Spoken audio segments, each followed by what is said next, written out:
রব খুশি হলে দুনিয়ার মানুষ গালি দিল কি আসে যায়। আপনি সবার প্রিয় হলেন, রব আপনাকে দেখতে পারে না, তো প্রিয় হলেন কার? কেউ আপনাকে দেখতে পারে না, কিন্তু রব বলে যে জিব্রাইল ওই এটা আমার বান্দা, আমি ভালোবাসি। মওলা সোয়াব তো নাই, জান্নাতে যাইতে গেলে তো সোয়াবের দরকার আছে, কিন্তু আমার তো হায়াত অর্ধেক শেষ, বেশি দিন আর বাঁচবো না।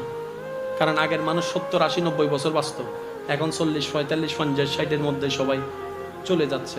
মওলা আমার তো 40 বছর শেষ, আমার তো 45 বছর শেষ, এই বাকি অল্প হায়াত আমি কি করবো? এত সোয়াব তো কামানোর কোনো সুযোগ নাই। আমি যদি 5 বছর বাঁচি তাহলে রোজা পাবো মাত্র 5 বার, হজ তো 5 বার করতে পারবো না, সামর্থ্য তো আমার কাছে নাই।